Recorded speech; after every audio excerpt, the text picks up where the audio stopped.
Hello everyone, இன்றைக்கோட video வந்து ஒரு simple ஒரு கேஷுவல் ஃப்ரைடே குக்கிங் வீலாக் தாங்க. சிம்பிளான ரெசிபீஸ் தான், பட் ஸ்டில் புதுசாக பார்க்குறவங்களுக்கு யூஸ்ஃபுல்லாக இருக்குமேன்னு சொல்லிட்டு தான் நான் ஷேர் பண்ணியிருக்கேன். எல்லாருமே நம்ம சாம்பார் செய்வோம், பட் ஒவ்வொருத்தர் வீட்டில் ஒவ்வொரு மாதிரி செய்வோம் இல்லைங்களா? ஸோ நம்ம வீட்டு சைடு எப்படி செய்வாங்கன்றதை நான் ஷேர் பண்ணுறேன். ஒரு சின்ன ஒரு positive quote: once you replace negative thoughts with positive ones, you will start having positive results. எவ்வளோ ஒரு நல்ல கோட் இல்லைங்களா? ஸோ வாங்க நம்ம வீலாக்குள்ளே போகலாம்.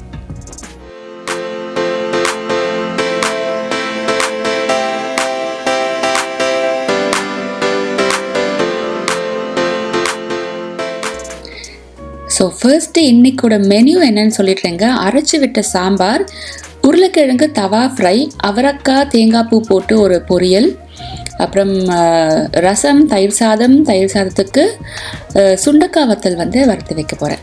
ஸோ உங்களோட நான் ஷேர் பண்ண போகிற recipe sambar and potato fry and அவரக்காய் பொரியல் உங்களோட ஷேர் பண்ணுறேன். ஸோ சாம்பாருக்கு ஃபர்ஸ்ட்டு நான் துவரம்பருப்பு ஒரு 1/2 கப் துவரம்பருப்பு, கொஞ்சம் இது வந்து விளக்கெண்ணெங்க, கேஸ்டர் ஆயில். நம்ம பாட்டி காலத்துலலாம் கட்டாயமாக பருப்பு, அதுவும் இந்த முழு பல்சஸ் இருக்கு இல்லைங்களா, ராஜ்மா, இந்த மூக்கடலை, இந்த மாதிரியெல்லாம் வேக வைக்கும் பொழுது கட்டாயமாக வந்து கேஸ்டர் ஆயில் விளக்கெண்ணெய் வந்து ஒரு ட்ராப் விடுறாங்க. கட்டாயமாக அதுக்கு ஹெல்த் பெனிஃபிட்ஸ் இருக்கும். நான் அதுக்கு என்ன ஹெல்த் பெனிஃபிட்ஸுங்கிறத நான் ஷேர் பண்ணுறேன். எனக்கு தெரிஞ்ச ஒரு 2 ப்ராப்பர்ட்டிஸ் என்ன அப்படின்னாக்கா, விளக்கெண்ணெய் வந்து கொஞ்சம் ப்ரோட்டீனை வந்து டைஜஸ்ட் பண்ணுறதுக்கு நம்மளுக்கு ஈஸியாகும், அண்ட் கொஞ்சம் சீக்கிரமாகவும் அந்த பருப்பு வேகும். அதுக்காக தான் விளக்கெண்ணெய் போடுறாங்க. ஸோ பருப்பில் விளக்கெண்ணெய் அண்ட் கொஞ்சமாக பெருங்காயத்தூள் போட்டு நான் வேக வச்சுட்டேன். அண்ட் சைட்லேயே வந்து உருளைக்கிழங்கையும் வேக வைக்க போகிறேன், ஒரு 3 உருளைக்கிழங்கு. அண்ட் இந்த ரெசிபியோட எக்ஸாக்ட் மெஷர்மெண்ட்ஸ் எல்லாமே நான் வந்து டிஸ்கிரிப்ஷன் பாக்ஸில் உங்களுக்கு கொடுக்குறேன். ஸோ அங்கே கட்டாயமாக செக் பண்ணி பாருங்கள். இங்கே நான் மெத்தடை மட்டும் உங்களோட ஷேர் பண்ணுறேன். ஸோ ஒரு குக்கரில் துவரம்பருப்பு வேக வச்சாச்சு, அண்ட் ஒரு குக்கரில் ஒரு 3 உருளைக்கிழங்கு வேக வச்சாச்சு. அண்ட் இன்னொரு சின்ன குக்கரில் வந்து நான் ஒரு 1/3 கப் வந்து பச்சரிசி வேக வைக்கிறேன், நம்ம தயிர் சாதம் பிசைறதுக்காக.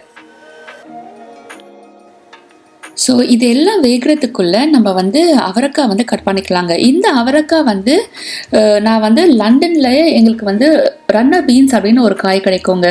ஸோ மோரலஸ் நம்ம ஊர் அவரக்காய் டேஸ்ட்லேயே தான் இருக்கும். நான் இங்கே தமிழ் ஷாப்பில் போயிட்டு காய்கறிகள் வாங்குறத காட்டிலும் இங்கே கோ லோக்கல்னு சொல்லுவாங்க இல்லைங்களா, இந்த ஊரில் நமக்கு கிடைக்கிறது. அஃப்கோர்ஸ் லண்டனில் இது விளையிறது கிடையாது, கொஞ்சம் பக்கத்தில் ஸ்பெயின்லேருந்து அங்கேருந்து தான் வரும். ஆனால் அட்லீஸ்ட் கொஞ்சம் பெஸ்டிசைட்ஸ் அண்ட் ஃபர்டிலைசர்ஸ் கம்மியாக இருக்குங்க நம்ம ஊர்லேருந்து வர வெஜிடபிள்ஸை காட்டிலும். ஸோ அதுக்காக மோஸ்ட்லி இந்த இங்கிலீஷ் வெஜிடபிள்ஸ் வச்சே நம்ம ஊர் சமையலை எப்படி செய்யலாங்கிறது தான் நான் எப்பயுமே யோசிப்பேன். ஸோ அவரைக்காய்க்கு ஒரு பெஸ்ட்டு ரீப்ளேஸ் இங்கே இந்த இங்கிலீஷ் வெஜிடபிள்ஸ் நீங்கள் பார்த்தீங்கன்னா இந்த ரன்னர் பீன்ஸுங்க. இது நல்லாயிருக்கும், கண்டிப்பாக டெஸ்கோவில் வாங்கி ட்ரை பண்ணி பாருங்கள். ப்ராட் பீன்ஸும் ஒன்று கிடைக்கும், அது கொஞ்சம் லைட்டாக பிட்டர் டேஸ்ட் இருக்கும், பட் இது வந்து நம்ம ஊர் அவரைக்காய் மாதிரியே இருக்கும். ஸோ அது அவரைக்காய் க்ளீன் பண்ணிவிட்டு இந்த மாதிரி நீங்கள் அந்த சைடில் நரம்பு இருக்கும் இல்லைங்களா, அதையெல்லாம் நார் இருக்கும் இல்லைங்களா, அதையெல்லாம் எடுத்துகிட்டு இப்படி பொடியாக சாப் பண்ணி வச்சுக்கோங்க. இந்த பொரியல் செய்கிறதுக்கு நான் தேங்காய் எண்ணெய் தாங்க யூஸ் பண்ண போகிறேன். ஸோ ஃபர்ஸ்ட்டு 1 டீஸ்பூன் தேங்காய் எண்ணெய் கடாயில் விட்டுக்கோங்க.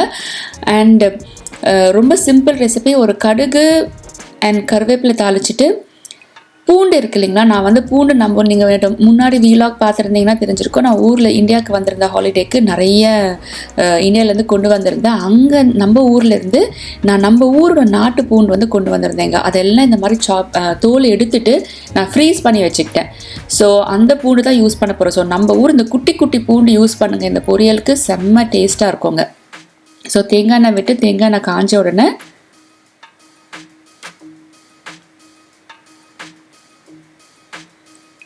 கடுகு, உளுந்து அண்ட் கொஞ்சம் 1/4 டீஸ்பூன் சீரகம் சேர்த்துட்டு நல்லா ப்ரௌனாக ஆனதுக்கப்புறமா, கடுகு வெடித்ததுக்கப்புறமா இந்த பூண்டு வந்து சேர்த்துக்கோங்க. பூண்டு வந்து கொஞ்சம் லைட்டாக ஒரு ப்ரௌனாக வதங்கி வந்ததுக்கப்புறமா நம்ம அவரைக்காய் சேர்த்துக்கலாம். இந்த அவரைக்காய் சேர்த்துட்டு லைட்டாக மிக்ஸ் பண்ணி விட்டுட்டு கொஞ்சமாக ஒரு பிஞ்ச் சால்ட் போட்டுட்டு ஒரே ஒரு கைப்பிடி தண்ணி மட்டும் தெளித்து மூடி வச்சுருங்க. அவரைக்காய் வேகட்டும். நம்ம இப்போயே மசாலா மிளகாத்தூள்லாம் சேர்த்திங்க அப்படின்னாக்கா அந்த மிளகாத்தூளோட அந்த ஃப்ரெஷ் என்ன சொல்கிறதுங்க, அந்த ஒரு நல்ல ஒரு ஸ்மெல் போயிட்டு கொஞ்சம் தீஞ்ச மாதிரி ஆயிரும் உங்களுக்கு என்றைக்குமே எந்த பொரியலுக்குமே. ஸோ கொஞ்சம் காய் வேகட்டுங்க. ஸோ லைட்டாக தண்ணி தெளித்து இந்த காய் வந்து ஒரு 80% வேகிற அளவுக்கு விட்டுருங்க. ஸோ நான் மீன்வைல் உருளைக்கிழங்கு வெந்துருச்சு. ஸோ நான் தோல் நீக்கி வச்சுக்கிற சைடில் எடுத்து வச்சிடுறேன்.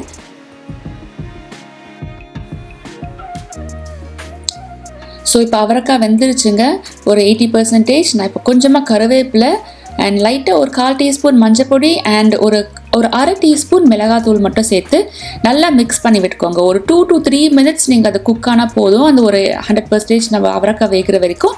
அதுக்கப்புறமா தேங்காய் பூ தூவி நல்லா மிக்ஸ் பண்ணி ஆஃப் பண்ணிவிடுங்க. ஒரு சிம்பிள் அவரைக்காய் பொரியல். இது கட்டாயமாக நம்ம ஊர் பூண்டு போட்டு செஞ்சு பாருங்கள், செம்ம சூப்பராக இருக்கும். அண்ட் தயிர் சாதத்துக்கு சாதம் ரெடி ஆகிடுச்சு. நான் தயிர் மிக்ஸ் பண்ணி உடனே சாப்பிட்றதுனால நான் பால் மிக்ஸ் பண்ணல, டைரெக்டாக தயிரே மிக்ஸ் பண்ணிவிட்டேன். நீங்கள் கொஞ்சம் லேட்டாக சாப்பிடுவீங்க அப்படின்னாக்கா நிறைய பால் ஊற்றிட்டு கொஞ்சமாக தயிர் மட்டும் மிக்ஸ் பண்ணி வச்சுக்கோங்க. ஸோ தயிர் சாதம் நான் இன்றைக்கி தாளிக்கலைங்க. எனக்கு தாளிக்கிறத காட்டிலும் கூட இந்த மோர் மிளகாய் இல்லாட்டி நம்ம சுண்டக்காய் வத்தல் மணத்தக்காளி வத்தல் இருக்கு இல்லைங்களா, அதை வறுத்து வச்சுட்டு எனக்கு சாப்பிட்றது ரொம்ப பிடிக்கும் தயிர் சாதத்தில். ஸோ இன்றைக்கி தாளிக்காமல் வச்சுருக்கேன். அண்ட் நெக்ஸ்ட் நம்மளோட அரைச்சி விட்ட சாம்பாருக்கு வறுத்து பொடிக்கணுங்க. அதுக்கு என்னெல்லாம் போடுறேன்றதை சொல்கிறேன். நான் மெஷர்மெண்ட் டிஸ்கிரிப்ஷன் பாக்ஸில் கொடுக்குற அளவுகள் எல்லாமே ஸோ அங்கே செக் பண்ணிக்கோங்க. ஸோ கடலைப்பருப்பு, உளுத்தம் பருப்பு, தனியா, மிளகு, சீரகம், கொஞ்சமாக வெந்தயம், காஞ்ச மிளகாய், நான் காஷ்மீரி சில்லி அண்ட் நம்ம நார்மல் காஞ்ச மிளகாய் போட்டிருக்கேங்க. ஸோ போட்டு நல்லா சிம்மில் வச்சு வறுத்துக்கோங்க. இது ஹையில் தயவு செஞ்சு வைக்காதீங்க. நல்லா சிம்மில் வச்சு நல்ல ஒரு வாசனை வருங்க. லைட்டு இந்த கோல்டன் ப்ரௌனாக இருக்கு இல்லைங்களா, ஆனதுக்கப்புறமா கொஞ்சமாக தேங்காய் சேர்த்து அதை லைட்டாக ஒரு வதக்கிட்டு ஆஃப் பண்ணிவிட்டு, இதுதான் நம்மளுக்கு சாம்பாருக்கான மசாலா. இது நல்லா தண்ணி ஆறினதுக்கப்புறமா தண்ணி விட்டு அரைச்சி வச்சுக்கோங்க. அண்ட் நெக்ஸ்ட்டு இன்னொரு ஒரு பாத்திரத்தில் டைரெக்டாக கேரட்டு, பீன்ஸ், நான் காய் கேரட் பீன்ஸ் யூஸ் பண்ணியிருக்கேன். நீங்கள் என்ன காய் யூஸ் பண்ணுறீங்களோ சாம்பாருக்கு அதை போட்டுட்டு கொஞ்சமாக சின்ன வெங்காயம் அண்ட் தக்காளி போட்டுட்டு மஞ்சப்பொடி போட்டு நல்லா ஹாட் வாட்டர் விட்டு இதை வேக விட்டுடுங்க. நம்ம இந்த சாம்பார் வதக்கி செய்யலைங்க, இது எல்லாமே வேக வச்சுட்டு கடைசியாக தாளிக்க போகிறோம். ஆனால் நிஜமாவே எண்ணெய் ரொம்ப கம்மியாக தான் செலவழியும் இந்த மெத்தட் ஆஃப் சாம்பாருக்கு. ஆனால் டேஸ்ட் செம்ம சூப்பராக இருக்கும். நான் கட்டாயமாக இந்த மெத்தடில் நீங்கள் ட்ரை பண்ணி பாருங்கள். ஸோ நம்ம காய்கறி சாம்பாருக்கு வேகிறதுக்குள்ளே உருளைக்கிழங்கு நான் அந்த ரவுண்டாக சாப் பண்ணி வச்சுட்டேங்க. அதுக்கு மசாலா போட்டு பிரட்டி வச்சுருவோம். கொஞ்சமாக மஞ்சள் பொடி, மிளகாத்தூள், பெருங்காயத்தூள், சீரகத்தூள், சோம்புத்தூள், நல்ல கொத்தமல்லி இல்லைங்க, கருவேப்பிலையை நல்லா பொடியாக சாப் பண்ணி போட்டுக்கோங்க. கொஞ்சமாக சால்ட் போட்டு தண்ணி விட்டு நல்லா மிக்ஸ் பண்ணிவிட்டு இந்த மசாலாவில் உருளைக்கிழங்கை போட்டு நல்லா பிரட்டி வச்சுருங்க. கொஞ்சம் நல்லா தண்ணி போட்டுக்கோங்க, இல்லாட்டி உங்களுக்கு உருளைக்கிழங்கு உடையும். அண்ட் உருளைக்கிழங்கு வேக வைக்கும்பொழுது கட்டாயமாக ஒரே ஒரு விசில் விட்டு ஆஃப் பண்ணிடுங்க. ரொம்ப வெந்துருச்சுன்னா இது உடஞ்சி போயிடும், தவாவில் போட்டு ஃப்ரை பண்ணி எடுக்க முடியாது. ஸோ ஒரு 50 to 60% வேக வச்சு எடுத்துக்கோங்க உருளைக்கிழங்கு. ஸோ இந்த மாதிரி ரொம்ப சாஃப்டாக அதை மசாலா போட்டு பிரட்டி எடுத்து வச்சுக்கோங்க.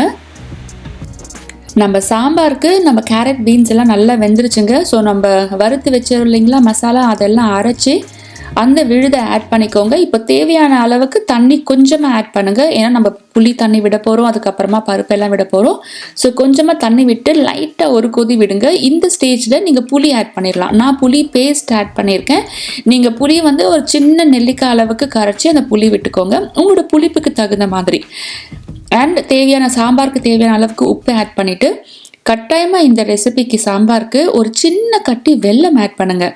அந்த வெல்லம் தாங்க இந்த சாம்பாருக்கு அந்த புளிப்பு, காரம், உப்பு எல்லாமே ஹைலைட் பண்ணி கொடுக்கும். ஸோ நல்ல ஒரு கொதி வந்ததுக்கப்புறமா நான் வேக வச்ச பருப்பை ஆட் பண்ணி தேவையான அளவுக்கு தண்ணியும் விட்டு மிக்ஸ் பண்ணிடுங்க. இந்த மிக்சர் ஒரு நல்ல ஒரு கொதி வரணும். நான் இந்த ஸ்டேஜில் தான் வெல்லம் இப்போ ஆட் பண்ணுறேங்க. ஸோ வெல்லம் ஆட் பண்ணிவிடுங்க. அண்ட் பொடியாக நறுக்குன்னா கொத்தமல்லியும் போட்டுடுங்க. இப்போது கொத்தமல்லி போட்டுட்டு தனியாக தாளிக்கிறதுக்கு நல்லெண்ணெயில் கடுகு, கொஞ்சமாக சீரகம் அண்ட் வெந்தயம், காஞ்ச மிளகாய், கருவேப்பிலை தாளித்து நீங்கள் கொட்டினா போதும். செம்ம சூப்பரான ஹோட்டல் டேஸ்ட்டில் இருக்கோங்க. நீங்கள் இந்த சாம்பாரை இட்லிக்கெலாம் கூட சாப்பிடலாம், இட்லி தோசைக்கெல்லாம் கூட ஹோட்டல் டேஸ்ட்லேயே வரும். கட்டாயமாக இதே மெத்தடாக ட்ரை பண்ணி பாருங்கள். அண்ட் நம்ம உருளைக்கிழங்கு மசாலா போட்டு வச்சோம் இல்லைங்களா, அதை இப்போ தவாவில் போட்டு ஃப்ரை பண்ணி எடுத்துடலாம். லைட்டாக எண்ணெய் போட்டு நான் கடலை எண்ணெய் யூஸ் பண்ணியிருக்கேன். இந்த மாதிரி எண்ணெயை ஸ்ப்ரே பண்ணி ஒரு பக்கமும் நிதானமாக நீங்கள் ஒரு 5 to 7 minutes நீங்கள் இது ஃப்ரை பண்ணி, ஏன்னா ஆல்மோஸ்ட் நம்ம ஒரு 70% உருளைக்கிழங்கு குக் ஆகிடுச்சுங்க.